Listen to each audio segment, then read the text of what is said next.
everybody knew what a downwinder was. We were the anti-nuclear capital of the world. I was an autistic kid. My father was a drafted United States Marine, an incredible man. I come from an incredible family. My uncle stood on Omaha Beach on D-Day. I grew up on a huge ranch out by the lake. He was a beautiful, incredible person.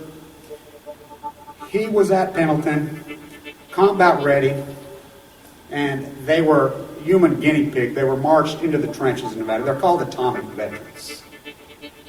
He nearly died at the blast. Between 1951 and 1968, we had 300 open-air tests. Well, as different scientists started to write about this, Wallace Stegner was at the University of Utah at the time. I got to know him. Edward Abbey was hanging around there. I got to know him. I got to know all these environmentalists, and I was an environmentalist, and it was a passionate, intense subject matter there. All nuclear fighters, all hands on deck, all hands on deck, all hands on deck. All nuclear fighters, all hands on deck, all hands on deck, all hands on deck. They'll be calling you a radical. Gate 311, whatever you want to call it. I call it Pacific genocide, whatever. It's fucking giant conspiratorial across all demographics. All nuclear fighters, all hands on deck, all hands on deck, all hands on deck. They'll be calling you a radical. All nuclear fighters, all hands on deck, all hands on deck, all hands on deck. Gate 311, whatever you want to call it. I call it Pacific genocide, whatever. It's fucking giant conspiratorial across all demographics. They'll be calling you a radical. May God have mercy on all of your souls. Nuclear power was evolving. We were promised, oh, this can't happen. Hey, UCY Radio. This is Lonnie Clark again with the Post-Ignorance Project radio show. I think we have successfully made the connection with Patrick McCormack this morning, so we'll be doing an interview with him. And I just wanted to encourage everyone to continue to follow Kevin on his video vlog on YouTube. He is now in the Ukraine. He went from Vienna, and now he's in Poland. I think he said last night, I saw a thing, and he's in Europe, traveling around.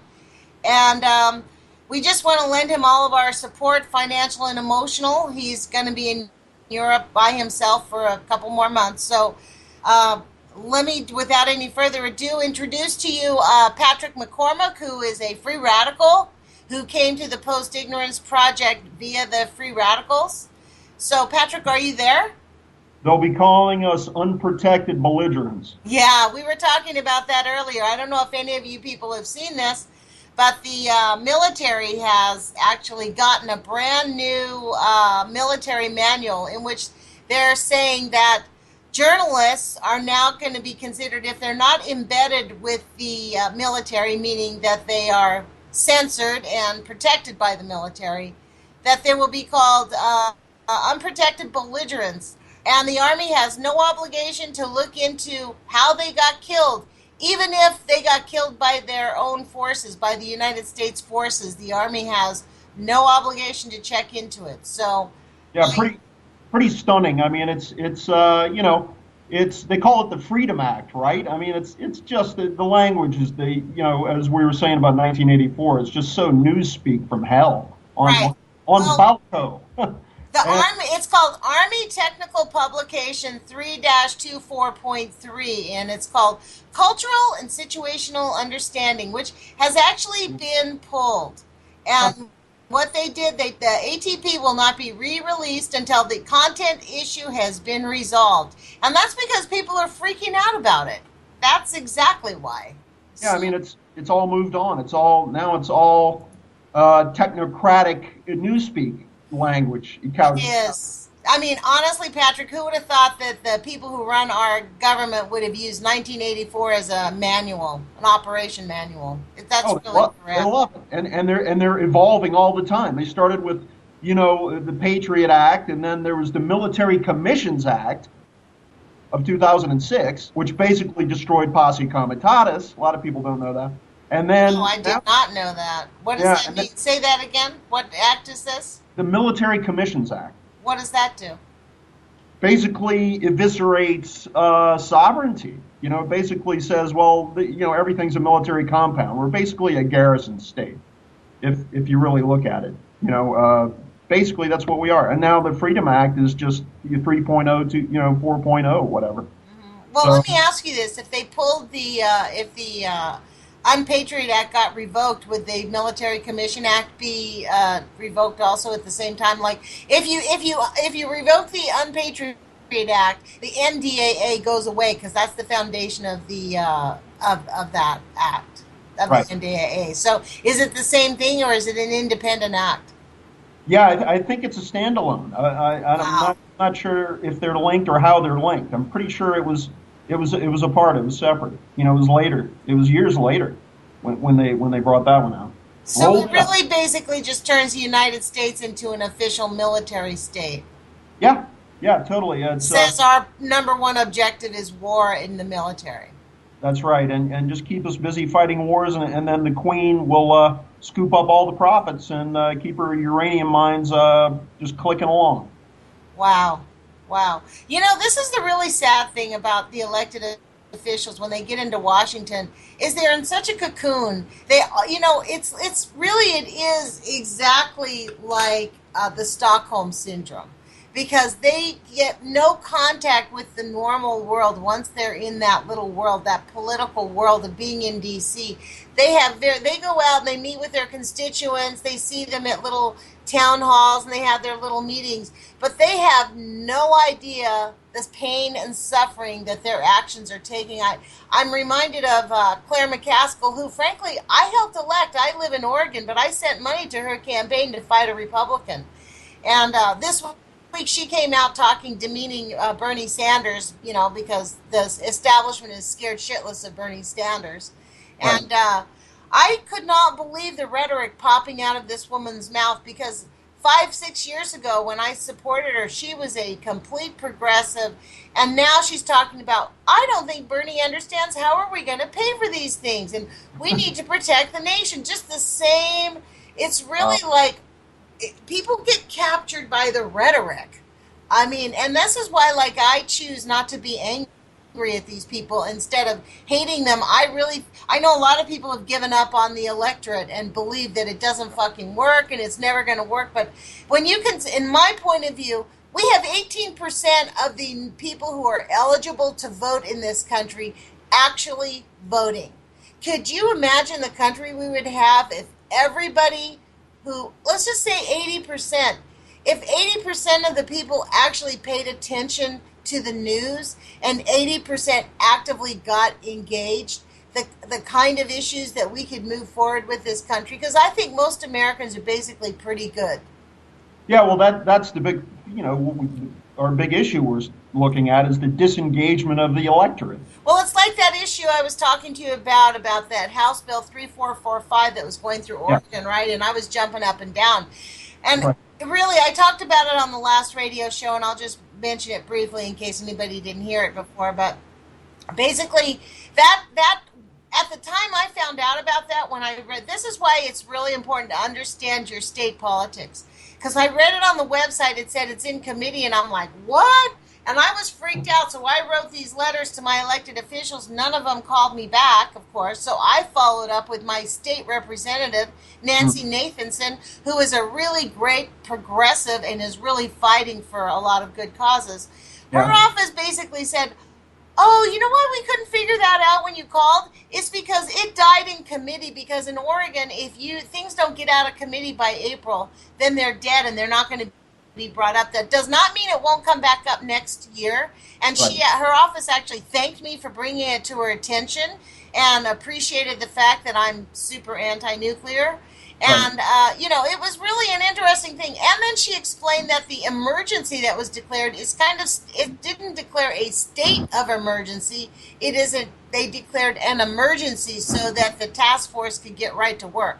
So these are little nuances inside government, political speak, that the average person really needs to take it onto themselves to really understand, to engage, so we can take it. When we say take it back, that's what I think. This is what the nuclear fight's about. We've basically just checked out emotionally because it's so overwhelming. We hear, oh, well, there's nothing we can do about it. That's complete bullshit. You know what we can do is demand accountability. I mean, Yeah, that's it. And it goes back to what Margaret Mead said about it only takes a few people to make a change. That's the only thing that's ever really made significant waves and changed systems is a few people. well, Who that why if commit. that wasn't true, Patrick, why that's the reality. You know how you know that's a true statement?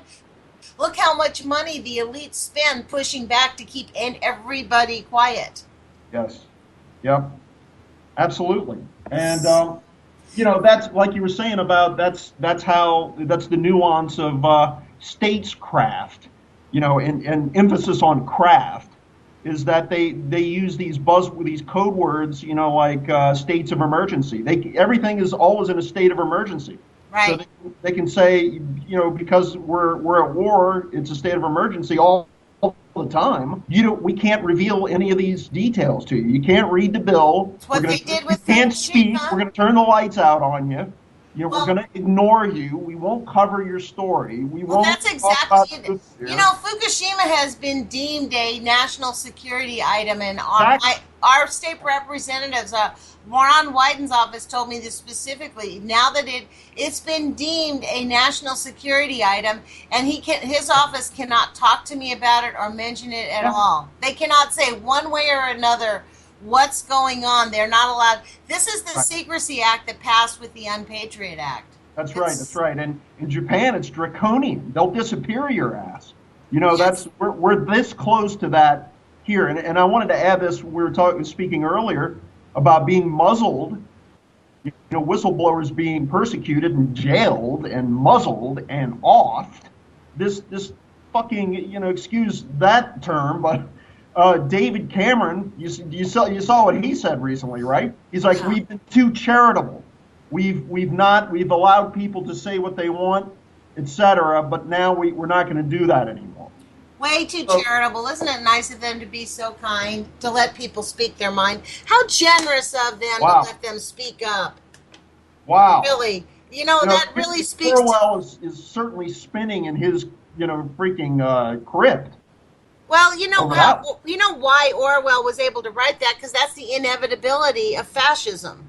I mean, really, these are the... We're living in a fascist police state in much of what we call the free world. It's not free. We're conditioned. We're not free. We're conditioned. So, I mean, people are conditioned to pretend like they're free. I mean, we in this country, we demean people in China. We say China is like some communist horrible state. But frankly, at school, I've met several Chinese who actually say they feel sorry for Americans. So that's a matter of perspective, Oh, 100%. 100%. I was So at. Patrick, let me interrupt you here a minute, because I'm sort of I know we're really anxious to get onto some of these items, but I would really like to introduce you properly to the Sure. UCY radio listeners. So first, I'd like you to kind of explain how you got involved with the post-ignorance and the free radicals, because that's kind of an interesting little story. So I can ask you questions, but why don't you tell us, how did you get involved in this movement of the Post-Ignorance Project? Well, a couple of things. First, watching the roof of Unit 2 or 1? I can't remember. I can't keep all the meltdowns straight. But when there was a giant mushroom cloud on March 11th, after the tsunami, and I'm looking at it going, well, gee, this could be it. It's really could signal the end. It was stark. Then, sometime later, I have to admit, I just shut myself down over it. It was so overwhelming to me that I sort of just tuned out for a while. However, about a week after that, like a week after Fukushima erupted, I saw Kevin Blanche. I stumbled on the YouTube, and I'm like, here's a guy who sees it clearly, who's not holding back, who's outraged, who's engaged, who's speaking out, and but I still just sort of said, well, God bless him, and just kind of like rolled over for a while. Then later, I couldn't stand it anymore, And then I stumbled on a character on YouTube whose name is H. Thomas Ackerman, and things kind of dovetailed. I actually said I have to get involved. I can't stand it anymore. So I called both Kevin and Thomas, spoke with them as a result of the YouTubes, and they said we're gonna meet for the third anniversary of Fukushima. 3/11/14 last year. We're gonna go to Wendover, where the Manhattan Project was developed and launched and coddled, and we're gonna go have an art show in the desert. And so I'm like, I'm there. I have to be a part of this. I can no longer, I have to conscientiously step forward as a human being and get involved to whatever degree I can, whatever, I can contribute. Let me ask you this, because I think that's fascinating. You came to the Post Ignorance Project and the Free Radicals through the YouTubes. I saw Kevin on the YouTubes. What prompted you to go to YouTube to be looking for news information? Because when I reflect on that, for me, I think that's a fascinating little piece of cultural diversity that's happened now in the United States, where here we are on UCY Radio, thanks to Jewel and her efforts to provide real information to people, because we are fucking starved for information. And Right. how did we culturally know? Like, I think I've pondered on this quite a bit. Like, unlike you, I didn't watch the explosion. I was like, oh, well, the government's handling it. I didn't come to it until 2012, May 2012. Right. So, but what prompted you to go to the YouTubes to look for news information on Fukushima? Well, again, as we went into it, the so-called mainstream media just flop. It's a complete flop, completely in the pockets of the nuclear and any of the industries you want to name, the pharmaceutical, the Pentagon, et cetera, the nuclear. So it's just what recourse do we have? And we know that YouTube is a huge tent where there are individuals putting out their points of view. There's as many alternatives as there are people, and you can just find every point of view imaginable on YouTube at this point. As Kevin says, it's the greatest genre in history, because of that, because you can hold forth and yeah, it is the great equalizer. Yeah, great equalizer. Report history. Except you do have to have some. You do have to have some ability to discern, because right now on YouTube, you can go to YouTube and find people telling you not to be freaked out about Fukushima, that the ocean's just far too big to be affected by it. Yeah, or the UFOs are going to come in and neutralize the radiation or whatever. Wouldn't that be great if that would happen? Where the fuck are they? They better get here quick. Exactly. I got grandchildren that I want to see grow old. You know what I mean? Like, yeah, I'm ready. I'm ready for anything. I'm ready for the crazy eschatology of the return of God. Good, bring him on. We need some help down here. Well, I keep waiting. I have to say, at the end of 2010, that's when I really was pissed off about the aliens not coming back. I'm like, I really wanted to watch Dick Cheney be taken off to the slave planet, And then when it didn't happen, I fucking had the come to Jesus movement. That guess what? We're living on the slave planet. Like, this is the slave planet. We're living on the slave planet. Yeah, I was really disappointed too that we couldn't have a 24-hour video feed of Dick Cheney in a penal colony in a tunnel on Mars, where we could watch him being slowly roasted for a couple of years. I know, but I personally think Dick Cheney's a clone right now. I kind of don't believe he's really him. I think we're never going to get rid of that bastard. They're just going to keep reproducing him, Well, that's what I used to love about great comedian Bill Hicks. He used to go on about Reagan. You can't stop him. He's, it keeps coming. He has cancer. He has cancer in the colon. He had cancer on his face. He was shot. He can't be stopped. Yeah, well, that kind of proved to be true, right? We're still living with Reaganomics, the negative effects of Reaganomics right now. Right. The trickle down has trickled down for sure. So Tell me about your involvement with the Free Radicals and what you plan on doing with the Free Radicals to help push the Post Ignorance Project forward and to give people the courage to really face what we have to face right now. I will, but I just want to follow up with a witticism about the Reagan. It's trickle out, trickle down, trickle through. Little pun on melt out, melt down, melt through. Melt through. I got it. Okay, trickle out, trickle down. Little pun there. But you know what I'm going to do? I was telling you, I have some writing here, and this might be the time to break out a bit of writing, and in answer to your question. Okay. At least in part, and it's some program notes that I've been putting together, some sketches on post-ignorance in the age of fission. And it's not very long. I'm still composing it, but I'm just going to read you what I have here, and we'll see how it resonates. So this is post-ignorance in the age of fission. Number 1, the age of fission. A blinding flash, and life is forever disfigured, resmelted in a cosmic mockery of the galactic fires we were birthed in. We find ourselves in an excruciating present, where all boundaries have been dissolved, have been alchemically morphed in a hubristic orgy of a Mephistophelian will to power. Now, the alchemist stone, once so prized and reached for, has been literally refined out of existence. We now vaunt the atoms of a diabolic poison as the very highest attainment possible of a savage elite. Science itself now equates genius with a perfected thanatos.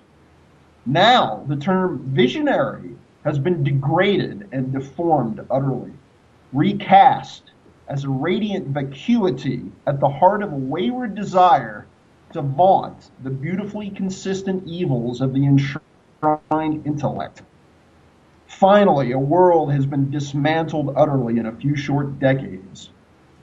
A swarming dementia has now replaced what we used to refer to as dignity. The blatting noise of mainstream culture has replaced the common erudition of the tribes. The fearful nightmares of reason take on flesh. The karmic solids have become intractably dense. The imperial hubris and hideous negligence assumes a name: Fukushima. So this is part 2. It's called Post-Ignorance. Wow, that's really good. I really liked it. Thank you. Post-ignorance. I do have to say though, it's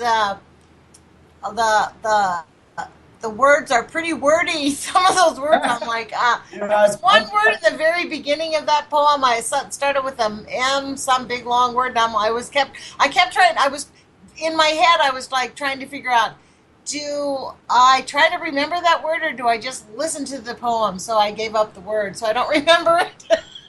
It might have been Mephistophelian. Yes, what the heck does that mean? What is that? Mephistopheles. Doing deals with the devil, basically. Okay. Now, thank you. That's that story. Everything else I understood, but I was like, wow, okay, that's an interesting word. Doing deals with the say that again? Mephistophelian. Yeah. Mephistophelian. You got it. Doing deals with the devil. That's what we've got. We've got the Mephistophelian country. We have worship of the deal of these of making these deals. These backroom deals. These Bilderberg motherfuckers. Well, this is how easy it is to get into that. When I went to the my friend Louisa Hamachek put on it. She brought a check from Oregon Physicians for Social Responsibility here to Oregon. And he gave a presentation on, seriously, it was really kind of frightening. This is information they found out. It's not new. They found it out in 2013, and they're still trying to get the Columbia Generating Station closed down, except for Patty Murray in Washington loves the Columbia Generating Station and she likes the $80 billion that comes into her state. Let's just talk clearly. Oh, yeah. But as it turns out, it's sitting on a gigantic earthquake, and it is a complete, incredible threat to the entire Northwest. And the activity of that earthquake is very active. And the licensee knew there was an earthquake there before they built it, and they forgot to put it on their application. Well, I referenced Kevin Blanche. It's a drunken theme park, you know. But I And mean, even then, like here's Chuck from he seriously kind of argued with me. He said, "Well, of course Fukushima is just it's the ocean is way too big." I said, "You know what, Chuck? yeah, That would have worked 3 or 4 years ago if you would have said that. But we're talking about 6 nuclear meltdowns now in complete catastrophic event, pouring into the unmitigated into the Pacific Ocean." mitigated. And And this he is said, well, close. and then even in his presentation, he actually did a little rundown of what happened in Fukushima. And in his presentation, he was leading the audience of 4 people who showed up that that the corium is basically sitting at the bottom of Unit 3 waiting, and it's in containment. I didn't interrupt him and call him an idiot, but I'm going to send him information because honestly, he's regurgitating what the nuclear cartel said 2 years ago, not what it is today. Because today they've admitted that it's pouring out into the Pacific Ocean. Yeah, I mean they can't even find the shit.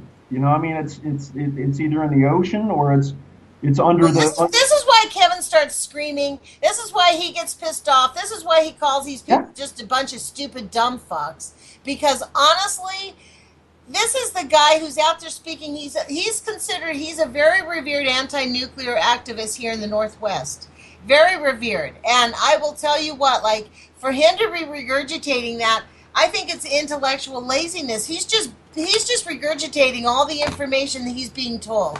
And I think he's so entrenched in his own focus of shutting down the Columbia generating station, he's not paying attention to what Fukushima. It's the shiny ball thing. He's not paying attention to what's going on.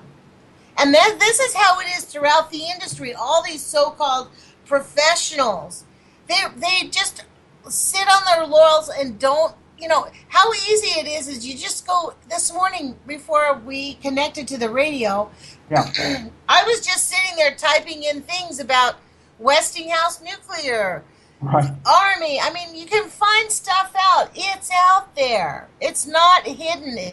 It's No, it isn't. No, it's not hidden at all. And you know, the latest thing is the super duper pocket nukes that pretty soon will be carrying portable nuclear devices that we can start you mean their the fucking modular phones nuclear in the pocket.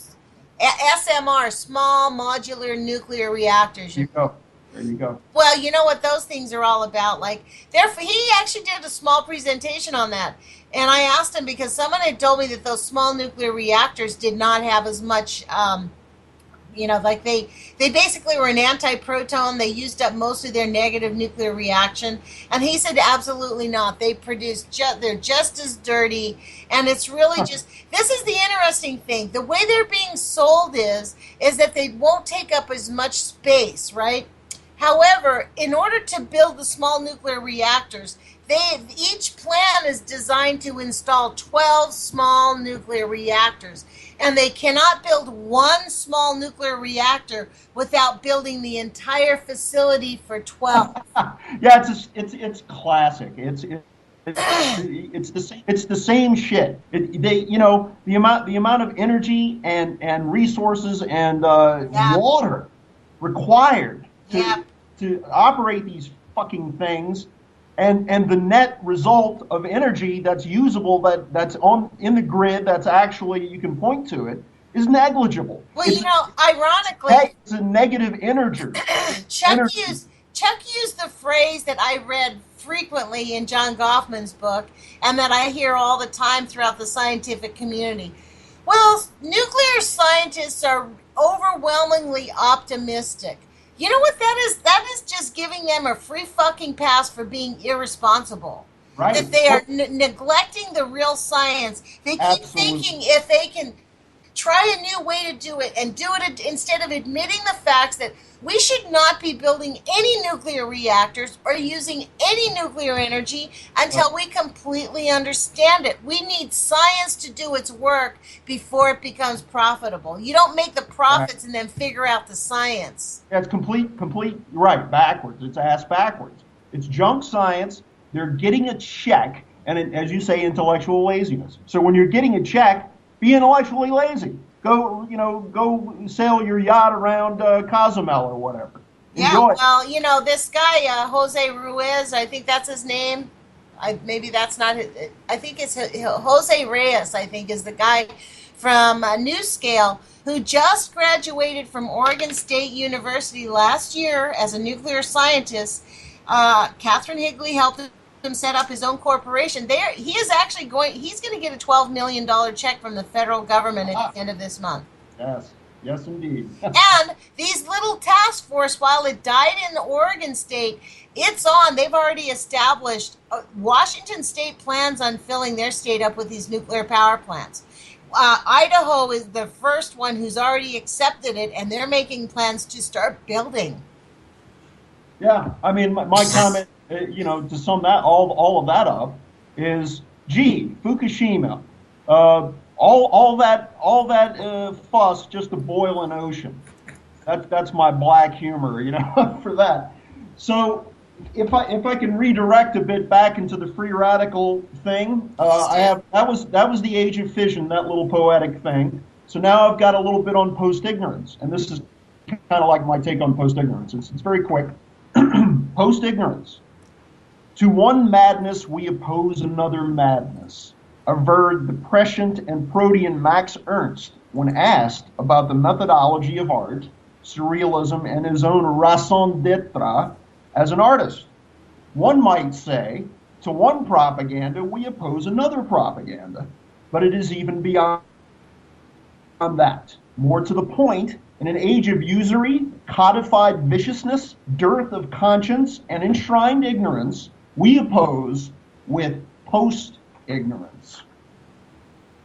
So this is a quote, to remember the past is to commit oneself to the future. To remember Hiroshima is to abhor nuclear war. To remember Hiroshima is to commit oneself to peace. To remember what the people of this city suffered is to renew our faith in man, in his capacity to do what is good, in his freedom to choose what is right, in his determination to turn disaster into a new beginning. In the face of the man-made calamity that ever war is, one must affirm and reaffirm again and again that the waging of war is not inevitable or unchangeable. Humanity is not destined to self-destruction, unquote. Pope John Paul II, excerpt from his speech at Peace Memorial Hall, Hiroshima, 25 February 1981. Wow. What is the ultimate message, the ultimate aim of our works? They bear witness of an unquenchable passion for life, for a triumph of spirit in life, for a witness of the will to survive. Post-ignorance suggests that life retake the field as its own testament to an irrefutable authenticity, that as the very stuff of life is at stake, only the purest and most honest expressions of the unflinching heart can present the incontrovertible fact of the challenges we face. Thus, the forbearance and steely grit of the drive to survive, to smelt the indomitable spirit into a historic chronicle in the living moment, making of life itself nothing short of a canticle made flesh, a fervent witness to the ultimate aim of any worthwhile human endeavor which we may have left to us in the age of fission. This is the symbolism of reality. The only answer lies in veritas and caritas, that is, truth and love. We can only look to each other for answers and agency. We only have each other. Amen So to that. that's post-ignorance. Amen to that. That is all we have. That's really amen to that. That's true. That. Yeah, so that's me on post-ignorance. For me, that's what it's all about. Yeah, well, we do only have each other. And actually, the way I view it, I think we only have two choices. You can have courage or you cannot have courage. And if you don't have courage, you're going to die quickly. This week, I know 2 people who died.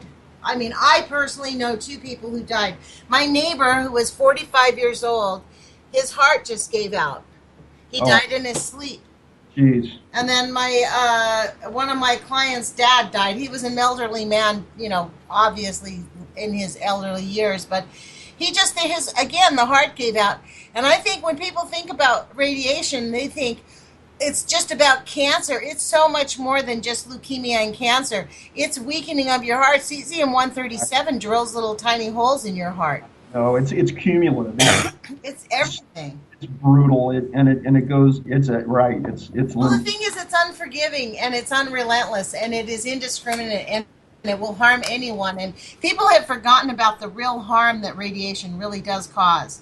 And they have gotten not just lazy, but they have gotten really like, I think they've just shut down emotionally. Like even the people that I know that actively engage on the whole Fukushima event level, the catastrophicness of it all, still eat fish. They still eat fish.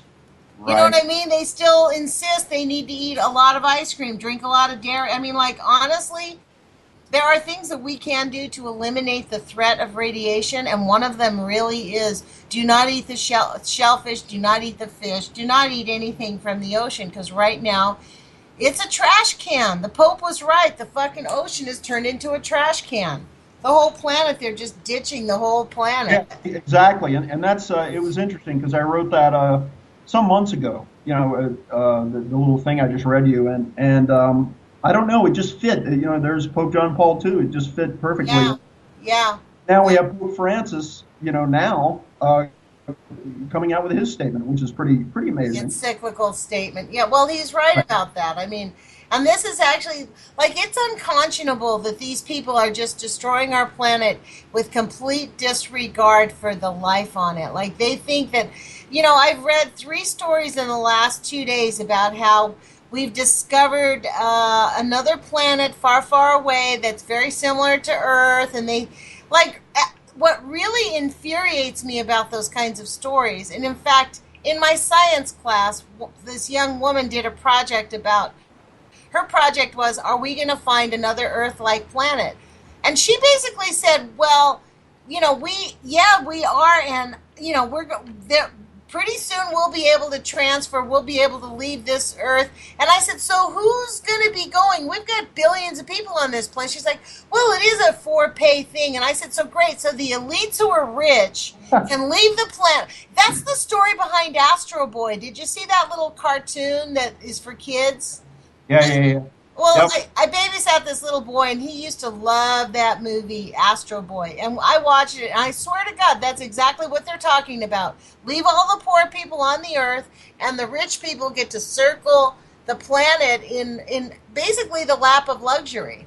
Yeah, and they'll get to live forever, and they'll, all the black projects and money that have been poured into the robotics and the AI and all of that shit, they'll get to download their personalities into these deathless golden computers and piss on the rest of us. And take their fucking poisonous paradigms to other worlds to sow destruction. Yeah, well, I think that is just really, it goes back to this idea about hormesis, right? I talked about it last week or the last couple of weeks, and this is a huge, it speaks to that statement that Chuck was saying, well, the nuclear scientists are optimistic. Fuck that. They are irresponsible. They're not optimistic. They're optimistic. It's the whole thing about hormesis. John Goffman, when he was hired by the Livermore Laboratory, his number one stated goal from the government was find a way that will produce hormesis with radiation. The second goal was, if you can't find a way, tell us how to tell us that it's going to not affect human life, because we still want to do it. And when that didn't work, when he basically said to them, look, there is no hormesis. This is the most toxic, most dangerous thing we've ever seen in the history of humanity. Right. And in fact, it's not only no hormesis, we need to not be using it. They basically drummed him out of the nuclear industry. Yeah, that's complete bullshit. Again, intellectual laziness. Where you say, "Oh, it's hormesis," and it's to apply euphemism, incredibly irresponsible attribution to call it hormesis. If there's no hormesis about it, it's just straight up shit, poison, man. That's all it is. It is straight up shit and straight up poison. And this is the thing, this thing about being aware about Fukushima is a very overwhelming thing, because people everywhere in our daily lives know nothing about it. And they in fact will deny it. This guy Tim Martin, he sells trucks, and he said he asked the guy, he saw this one guy had it said something something seafood. He's like, so what do you think about Fukushima? He's like, oh, I'm not worried about it. He goes, all that stuff's being tested, all this seafood's safe, when in fact none of it's being tested. We know none, zero. We can thank Hillary, Westinghouse, Monsanto, Clinton for that one. She promised we would not test any of our food ever. And in fact, from what I've read, the United States is still importing beef from Fukushima. We're the number one importer of beef from Fukushima, the United States. Wow, yeah, get you some of that good gourmet Kobe beef, huh? Yes, that's exactly how they do. That's exactly what they're saying. Exactly. Yeah, they package it as gourmet. It's it's the greatest cuts of meat, and these are artisans of butchery. Artisans of butchery. Artisans of butchery. That's actually pretty good. Artisans of butchery. I mean, Patrick, this is the thing. This is where your poem was really right on. Like, really, what we have is each other. That's what it's really going to come down to, is how are we going to plan, like, how do we handle this? Because, like, right now, we're at the very beginning of watching people die. That's how I feel about it. Yeah, right. We are going to start seeing people. I mean, I imagine that there is a lot more death going on in Japan right now than anything we've ever seen, ever. Yeah, there is. I mean, you want a reality show? Just get some feeds from Japan if you can, Yeah. Yeah. I mean, the hardest part about it is, and so let me ask you, what is your plan for the post-radical, for the free radicals in the next 6 months? Like, do you have any idea on how you're going to help us deliver the post-ignorance? Are you working on something? Oh, yeah, always working on something. I just sent Mr. Ackerman some art. Actually, it was a version of Michelangelo's La Pietà that I did on free radical plastic, and I'm very excited about it. That arc, that recasting the classics, is one of the things that the free radicals do to update it, for the age of fission, update the vision of what it is to the art of survival in the age of fission. That's what free radicals is all about. So you cued me perfectly, because I've got one more little thing to read to you, and it's about the free radicals. Okay. So this will fit right. Not very long. Okay. So let's see. So it just goes into it. I'm just going to jump right in. When the crime bosses of the spiritual and financial mafias take decisive control of our culture, our society, and the very body politic itself, it is incumbent on those of us who have the interest of the commons, the interest of the polis, of the sovereignty of life itself, to be allowed to grow into ever ongoing perfections of the expressions of the divine. When the state itself becomes merely a PR firm for the corporate interest, an entertainment branch of the military-industrial complex, to paraphrase the cultural commentator Frank Zappa, a revolving door for the parasitical financial class. When institutions of higher learning, academia, become merely grateful hosts for these corporate entities, a hothouse for the marketing of weaponized commodities, for weaponized uranium, for weaponized feces of every stripe.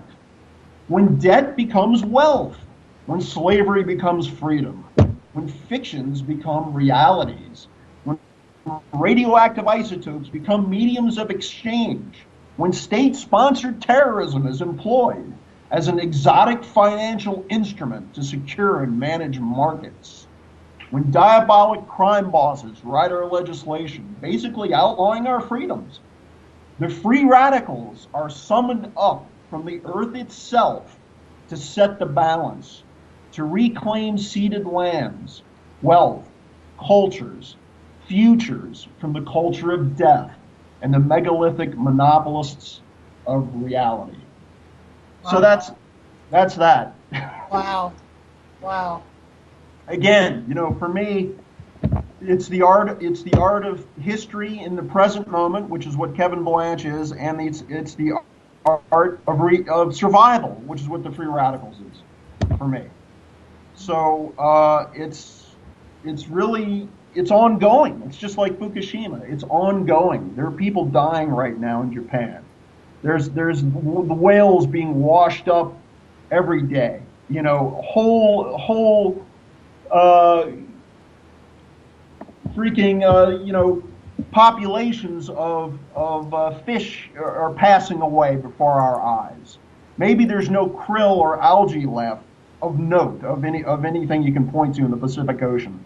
The Pacific genocide is very, very real. And the Ukraine, it's astonishing. There's probably a nuclear war, unfolding there in fits and starts. So yeah, no doubt.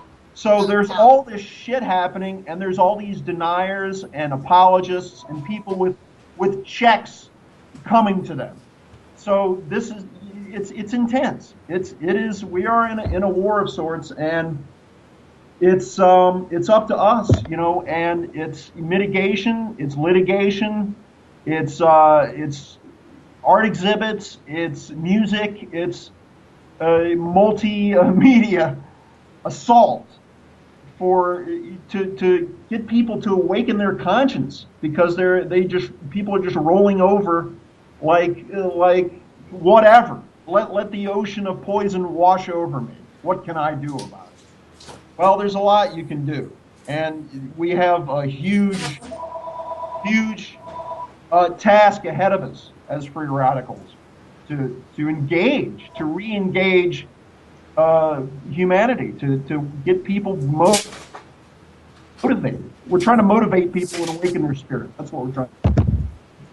Well, I think that's well said. The thing is, though, the reality is we are really, your poem said it completely right. We are all we have. And we are facing something that anybody in known history has not had to deal with. We have no idea what we're coming up against. And this is the worst part about the nuclear thing. We can't see it. And because it's not being verified, we're living in this is kind of worse than Alice in Wonderland, where everything is in denial. Everybody, the nuclear industry is in denial. And frankly, in my view, the whole thing started when we denied how this whole catastrophe got started, when we brought the Nazis into the United States and let them infiltrate our country. Operation Paperclip. Yes, indeed. That's exactly what has happened to our country, and in fact to the entire world. They decided to take it. There was an article last week, an IAEA scientist literally said he was happy that now we have enough test subjects to give us a definitive answer on nuclear. Isn't that incredible? Isn't that something else? It was so offensive, as if we don't already have a definitive answer. You know what I mean? We know, it goes back to this thing of hormesis.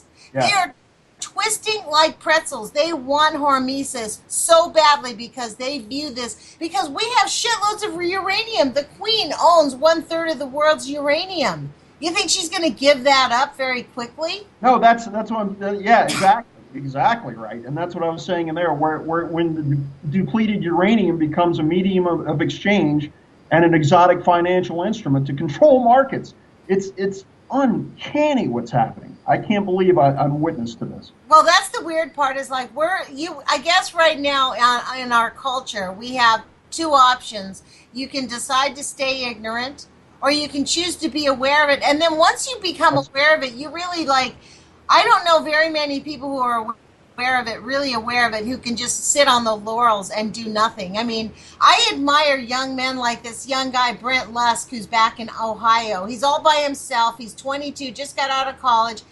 Him and his girlfriend broke up because he didn't want to have kids because of what he thinks is going to happen, the exposure to radiation. So he's back there, and what he's observing is the death of the trees. And I said, look, just start taking photos, document. He's like, yeah, but who's going to pay attention? I mean, the guy was so overwrought. His family thought he was a nutcase. And I'm like, look, your response to this is completely rational. Your depression, your anxiety, completely rational response. What our obligation is as a community here, this is how I view it inside of Post Ignorance, is for us to lift each other up, because we're all we've got. And that's what I mean. Like when you wrote those words, that's what I hang on to in my own heart. They really resonated with me because Okay. we are now uniting hands through the radio, through the YouTubes, Exactly. through our efforts. I mean, like I've never met you. I've met Kevin twice. You know Right. what I mean? It's been 3 years. I've seen him face to face 2 times. Right. And Ackerman, I've never met. I mean, but Brent Lusk, all these people we connect. This guy Tim Martin who lives here in town, I don't really know these people, but we are a community because we have the courage to face the truth. We are Yep. the ones who are willing to like at least tell people that they need to be safeguarding their health and eat right and be conscientious. Because Exactly. those are the things that will help you build our bodies are the only vehicle we have to live through right now. You know, Right. and that's the kind of weird thing is like this whole idea that maybe science will be able to have these computers, well, we'll be able to download our personalities onto a fucking computer, and they're going to call that life. Yeah, fuck that. I don't. I read enough dystopian science fiction as a youth. You know, when you're young and reading dystopian science fiction and Fukushima hasn't happened, you know, it's all kind of a lark. You know, but now we are in science fiction and it's dystopian, and I don't like it. Fuck that. One of my favorite Kevin quotes is the worst thing to come out of Fukushima wasn't radioactive isotopes; it was denial. Right, right. It is You know, denial. it's great. And I just, as far as the health thing, start eating raw turmeric every day. I put it in my smoothie every day, raw turmeric root. Yeah. It's one of the greatest. It's like almost a chelator. It's Well, so intense. turmeric is one of the best things that we An can antioxidant. You know, my daughter read this. This is really interesting. My daughter makes a paste and she puts it on her skin at night, and she says that she swears by it. She thinks it makes her skin look super youthful. But I know that it's extremely regenerative. Like if you burn your hand, just put some turmeric on it. Within a few hours, the burn will be gone. It's one of the most incredible things that I've ever come across. I wish I'd have known about it when I had kids when they were little, because it is super healing. It's a really great thing that Yep. you can put into your body. Totally cleanses you. It's like the most potent concentrated antioxidant in nature. Yes, but you don't want to take too much. Again, it's all about, not too much. Otherwise, it becomes a bit toxic. But, I mean, you can have several teaspoons of it a day easily, no problem. How much do you put in your drink in the morning? A small, like little dice-sized piece of root. So you use the actual root. You don't Yep. use the ground turmeric. You use just the straight root, Yeah, just the straight root. kind of like the ginger. That's right, exactly. What does it taste like? It actually tastes very good. There's this wonderful recipe I stumbled on YouTube again, which is an antioxidant smoothie, which consists of very easy. Its base is coconut water, and you've got fresh organic lemon, organic turmeric root if you can get it, ginger, and honey, Nice. and that's it. And it's fantastic. I mean, Well, ginger is really great for your heart. And I mean, these are all things we need to start learning how to take care of our bodies better. And it's just a matter of we can choose to resist. We do not have to. There's a few things that we can choose, and we can choose to decide that we're going to get better in spite of it all. It's not just all a shit can. You know what I mean? Like, this is where people go, well, aren't you? Doesn't it make you afraid? Well, actually, it gives me courage because at least I know what's in front of me. At least I'm willing. Honestly, when I found out about Fukushima, I felt like I got hit over the back of the head. And then it's almost like every few months I'm like, huh? Oh my God, really? No. Like, and then further revelations, and then further yeah, like revelations. every single time. Like, if you think it can't get worse, it can get really worse. It's And the callousness of the IAEA is Really? incomprehensible. It's It's amazing. How about Kevin Blanche being the only person out there to witness for the poor lab ratted sailors on the USS Reagan? That fucking blows my mind. Well, the interesting thing about that whole thing about that, that nobody wants, part of that is the people that are scientists, they don't understand. The people that, they don't understand that how severe they just buy the pablum. It's like Chuck Johnson. They just buy the pablum, put out by the mainstream, that it's not that severe. All these guys, I mean, what's interesting is that no one actually even questions this. But then again, Patrick, we're living in a culture that demeans our soldiers. So why would we care about those soldiers that are on that got exposed to radiation in Fukushima when we're fucking throwing depleted uranium bombs all over Fallujah to the point where our soldiers, Panetta alluded to it, they are coming home and offing themselves, committing suicide when they realize that their wives are getting cancer, their children are mutated, and they're deciding their lives are not worth living anymore. Yeah. Oh, you have thyroid cancer? Oh, that's all right. You know, half the kids, at the elementary school have it. So it's just the way it is. You know, just the way it is. Except there's no regard for human life. None. That's the answer. Look, the whole thing that we've been dealing with for the last 2 weeks has been that trauma with those people getting killed in the church, right? Right. But what nobody's talking about is that since that accident happened, in the last year, there's been 9 black churches that have been bombed and blown up. It's like they just use these things. It's the shiny ball theory. All these things are such catastrophic. The imbalance is so strong. Oh, it's horrific. So this is what the IAEA relies on, is us being fucking overwhelmed and being incapable of managing it, to where we're just paralyzed little lemmings.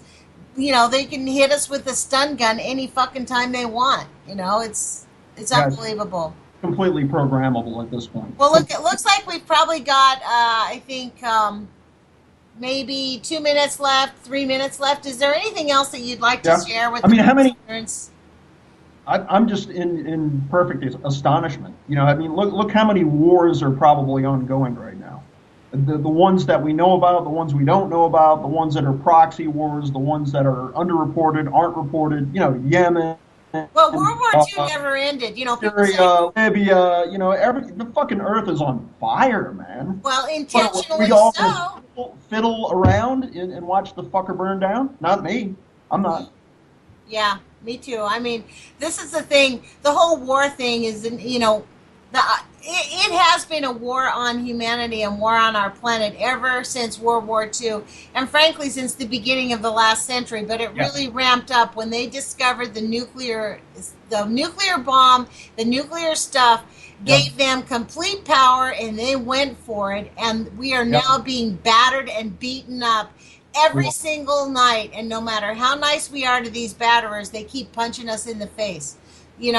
Yeah, the battered species syndrome. Well, I mean, unfortunately, like I said, there's no battered cultured center we can go to. We've got to decide we're going to stand up to these rats on our own and figure out a way that each of us can contribute to demeaning them and stopping them, and just refusing to participate with their lies. We only have each other. I'll just keep coming back to that. Amen to that. Thank God for that, too, because between all of us together, we have enough power to stop them and really to right the ship. Humanity's little ship has been set off way off course, and it's time for us to grab a hold of the steering wheel and just, really take control and get us back on course. And exclusive of the whole religious ideas, because... Right.